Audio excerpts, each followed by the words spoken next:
Einstein did his best stuff when he was working as a patent clerk. You know how much a patent clerk earns? No. Personally, I like the university. They gave us money and facilities. We didn't have to produce anything. You've never been out of college. You don't know what it's like out there. I've worked in the private sector. They expect results. For whatever reasons, Ray, call it fate, call it luck, call it karma. I believe that everything happens for a reason. I believe that we were destined to get thrown out of this dump. For what purpose?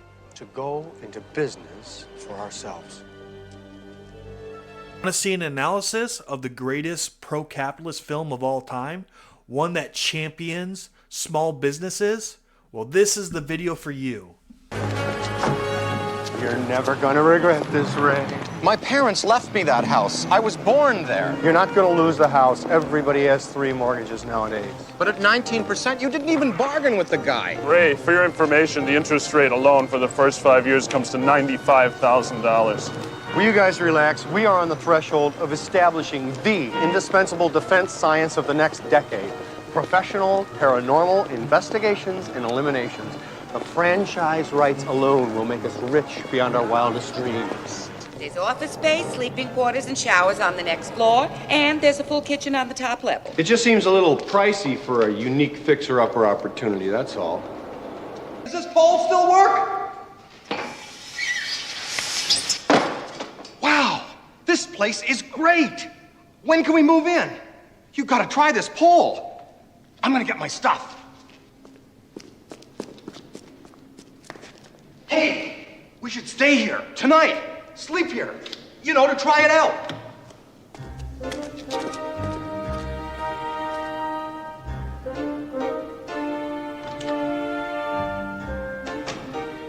I think we'll take it. Good. With determination and a leap of faith, the Ghostbusters transform the abandoned firehouse into their headquarters. They invest their time, money, and expertise into building a business from the ground up, embodying the spirit of entrepreneurship and capitalism.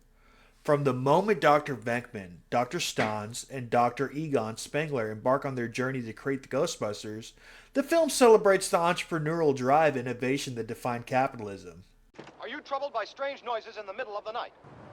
Do you experience feelings of dread in your basement or attic? Have you or any of your family ever seen a spook, specter, or ghost? If the answer is yes, then don't wait another minute. Pick up your phone and call the professionals. Go Ghostbusters! Our courteous and efficient staff is on call 24 hours a day to serve all your supernatural elimination needs. We're ready to believe you! Something strange in the neighborhood. Who you gonna call? Ghostbusters! There's something weird and it don't look good. Who you gonna call? Ghostbusters! 4 hours a day, 7 days a week. No job is too big, no fee is too big. Is it? Will there be any more of them? Sir, what you had there was what we refer to as a focused, non-terminal repeating phantasm, or a class 5 full roaming vapor. Real nasty one, too. Now, let's talk seriously. Now, for the entrapment, we're going to have to ask you for 4 big ones, $4,000 for that. But we are having a special this week on proton charging and storage of the beast, and that's only going to come to $1,000 for it. The director of Ghostbusters is both libertarian and atheist, and his views ultimately end up in the final product of the film, with a huge emphasis on being pro-capitalist. For example, the film is about the struggles of creating a thriving business in a society ultimately ruled by the red tape and grasp of an overreaching, freedom-denying government, whose often needless regulations slow down innovations of businesses and push out businesses in the sake of granting another business a monopoly, or give itself, the government, a monopoly on that industry. Also, as they turn their scientific expertise into a thriving business, offering a unique service to the people of New York, ultimately using science to fight a god, which is about the only time the director's atheist views become the undertone of the film. One thing that cannot be denied, however, is the fact that this is a very pro-capitalist film, and a wonderful film at that. One paired with magnificent messaging. Because the ultimate villain of the film isn't Gozer. It isn't Stay Puft Marshmallow. It isn't even Slimer. It is, in fact, the government. Can you dig it? Can you dig it? This is where we store all the vapors and entities and slimers that we trap. Very simple, really. A loaded trap here. Open, unlock the system. Insert the trap. Release. Close, lock the system. Set your entry grid. Neutronize your field. And light is green, trap is clean. Ghost is incarcerated here in our custom-made storage facility. Even though at first Ghostbusters are successful in their pursuit of creating a business, the Ghostbusters meet some challenges on the way. Enter Walter Peck, the epitome of government overreach and bureaucratic interference in the film. Peck's relentless pursuit to regulate and control the Ghostbusters highlights the inherent tension between private enterprise and government oversight. The Ghostbusters want to privatize a new emergency service, which would greatly help the people. But the government won't have it because they want to monopolize and control everything with needless taxes and regulations that get in the way of progress and innovation for the sake of control and greed. Government does this sort of thing all the time. In fact, they want to slow down the innovation of this new market so drastically, not to just a crawl, they want to slow it down to the point it doesn't exist at all. For the same reasons government often call for capitalism, freedom, and prosperity to be nipped in the butt and taken away completely. For public safety. Fun fact, during the French Revolution where they were taking people's heads off in mass numbers using a guillotine, the act wasn't called Cut Off Their Heads Act. It was called the Committee of Public Safety. The government always does the most atrocious things under the nicest sounding bills, usually sounding something like Save the Rainbows and Unicorns and Puppies Act. In this case, particularly, the Ghostbusters are being shut down due to the Environmental Protection Act. Nice sounding name, right? But it's just another reason to control people. Says they have a warrant. Excuse me, this is private property. Shut this off. Shut these all off. I'm warning you, turning off these machines would be extremely hazardous. I'll tell you what's hazardous. You're facing federal prosecution for at least a half a dozen environmental violations. Now, either you shut off these beams or we shut them off for you. Try to understand, this is a high-voltage laser containment system. Simply turning it off would be like dropping a bomb in the city. Don't patronize me. I'm not grotesquely stupid like the people you built. At ease, officer. I'm Peter Venkman. I think there's just been a slight misunderstanding, and I want to cooperate in any way that I can. Forget it, Venkman. You had your chance to cooperate, but you thought it'd be more fun to insult me. Well, now it is my turn, wise ass. He wants to shut down the protection grid, Peter. You shut that thing down, and we are not going to be held responsible for whatever contrary, you're happens. gonna be held No, we responsible. won't be. Shut it off. Responsible.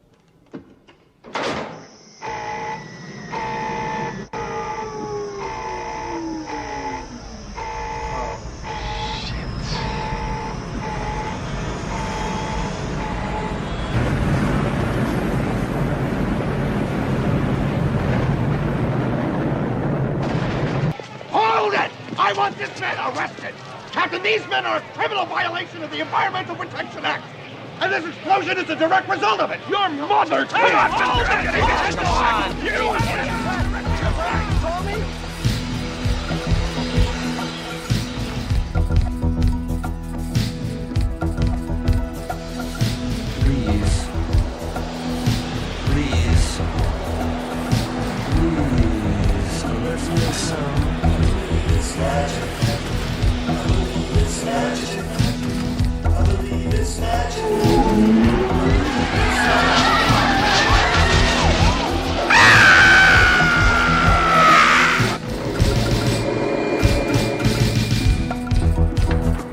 Columbia Building, 57th Street. I'm in a hurry, so let's not dawdle.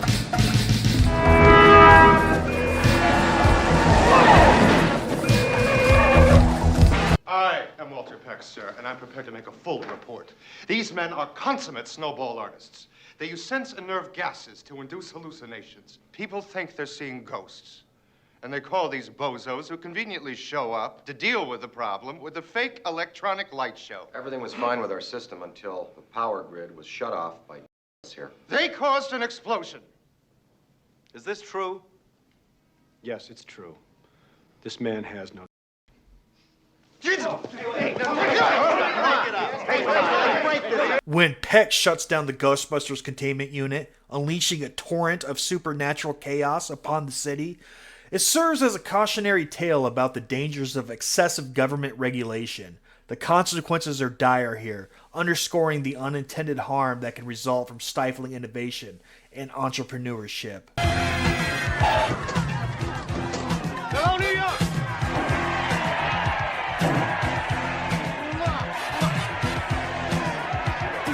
Well, now, everybody! Well, Dr. Ray Stantz, would you please? The heart of the Ghostbusters. Thank you. They love you. They love you here. I like that shirt, Brad.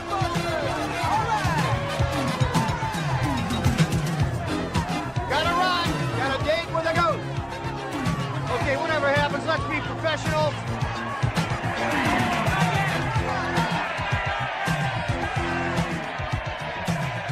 But true to their capitalist spirit, the Ghostbusters refused to be deterred. They defied the government's orders and take matters into their own hands, showcasing the power of individual initiative and self-reliance in the face of adversity.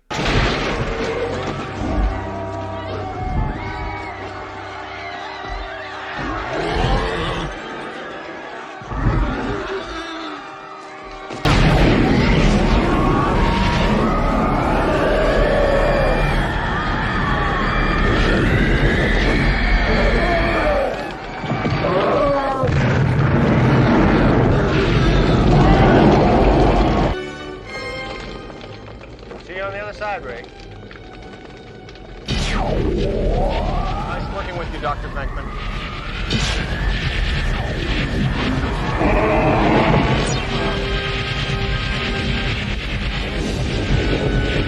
Turn them on, Spangler!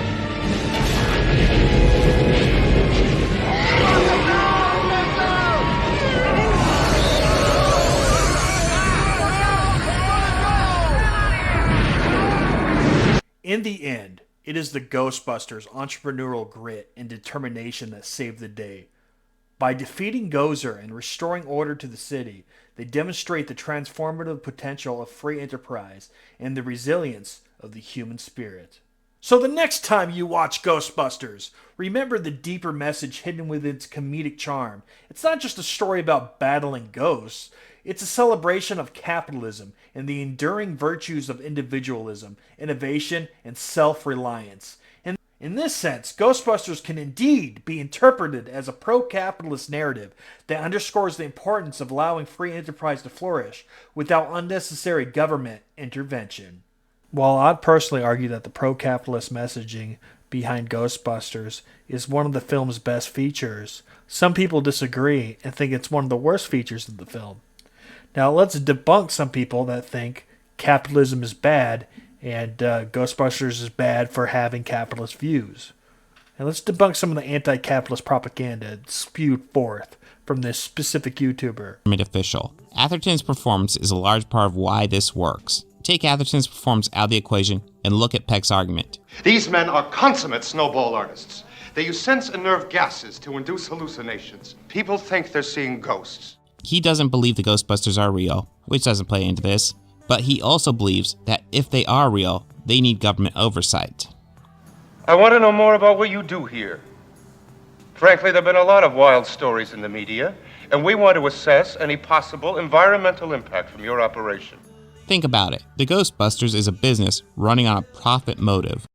Well, you don't know if the motive is profit because a lot of people do what they love under capitalism. So, like if they love cars, they'll become a mechanic, or they'll drive race cars, or if they like video games, they'll make video games. Like, you know, the motive isn't all profit, but do what you love, you'll never work a day in your life. Usually that's motive enough. But yeah, I'm sure, you know, profit is good too. I mean, making a little money so you can pay your bills, that is a nice touch as well. People call who have ghost problems, and the Ghostbusters resolve these problems for a price. Let's talk seriously. Now, for the entrapment, we're going to have to ask you for 4 big ones, $4,000 for that. Now, it's been seen that these supernatural creatures are capable of causing damage and harming people and probably killing people. So under the Ghostbusters model, only the rich get the luxury of living ghost-free. The poor would have to live with the creatures that could potentially kill them. Oh my god, they don't offer their services for free. That's literally rape. They should be slaves and work for everybody for free. Because slavery isn't bad. Also, what happens if you don't, work and you can't eat? You'll die from that. What if you don't have money for water? I guess you'll die from that. Money for rent, you'll die from heat stroke or freezing to death. I guess everything's oppressive, huh? And yes, it's true, capitalism, you have to work to eat. But under socialism and communism, you work to starve. The idea of government oversight seems like a very minor step in the right direction. In truth, the Ghostbusters should be considered a public good and become like the police or fire department or like healthcare. Huh. Yeah, because universal healthcare, it's awesome when they assist you in suicide because you can't afford your bill, like they do in Canada. Don't even get me started on police abusing power. And police are largely ineffective because when they show up 15 minutes late. And all they can really do is outline your body in chalk. Whereas private security are there in the moment to protect you immediately. So private security is so much better than police. Actually, in fact, everything the private sector does is better than what the public sector does. AKA the government sector. Which is a whole separate debate not for this video. Venkman takes Peck's ideas and throws them all out. You go get a court order, and I'll sue your ass for wrongful prosecution. You can have it your way, Mr. Venkman. Granted, Peck doesn't sell well at all, so you end up siding with Venkman in the moment. But upon any real examination, it's clear that Ghostbusters should have some sort of government oversight and should be an agency largely run as a public service. Why? So they could kill and stifle all innovation and all job production that could happen in the private sector? The private sector is better at creating things. Do you know what happens when government creates cars, for example? And when that happened, they blew up. And private sector cars are as safe as can be. Why is that? Because of competition. They all outdo each other to make the best product possible. When government monopolizes something, for example, they stifle all innovation. Why should only the rich live without ghosts? $5,000? I had no idea it'd be so much. I won't pay it. Well, that's all right. We can just put it right back in there. Thank you. We certainly can, Dr. Venkman. If we treat the police department like the Ghostbusters are treated here, then only the people who could pay money could have their crimes investigated. Everyone else would just have to live with it, which they still kind of do, but different discussion. So just do it like we do private security, have the business pay for it. Or if you live in an apartment, have the apartment pay for the ghost busting. Or if you live in a house, you got to pay for, the payment yourself because, just like your AC going out, you got to pay for it. You're out of pocket. There's nobody that owns the place that'll do it for you. Despite having a good message on the science versus religion debate, Ghostbusters also ends up being profoundly pro-capitalist to a ridiculous extreme. The idea this movie is portraying is that the government is always just a problem, and the best thing the government can do is step aside and let business run the show. Good, because it's true. Get him out of here. Bye. That's good. I'm gonna miss him. All right. We got work to do. Now, what do you need from me? Concerning a large part of why the government is so weak is because businesses have bought off, makes this whole argument fairly garbage. Businesses have broken the government and are out there claiming the thing they broke should be replaced by them. It's a terrible argument and definitely a bad thing. The question is, who's worse, the person committing the crime or the person paying somebody to commit the crime? Because to me, paying somebody to do a crime isn't nearly as bad. It's bad, but actually doing the crime, well, that's horrible. That's the worst you could actually do. Well, it's absolutely bad that a business would pay somebody to do something heinous. It is even worse that government has the power to do the heinous crime and get away with it. That's even worse. They're able to commit the crime and get paid for it, and instead of, going to jail, they just get paid and what they did was legal. So it's horrible. It's horrible. Government is the worst thing that you could possibly have because they basically do crimes, but they get away with it. Criminals will go to jail for 3 years for, stealing a TV, but at the same time, a politician will do crime his whole life and do heinous things his whole life, basically selling people's rights away when he has no business to do so. And what will he get in return? Oh yeah, 3 mansions like Bernie Sanders got. Thank you for watching. If you really like this video, be sure to subscribe. Also, smash that like button and the bell button. If you really want to support the channel, then become a patron on Patreon. Even if you just donate $1 a month, it helps tremendously. Thanks for watching.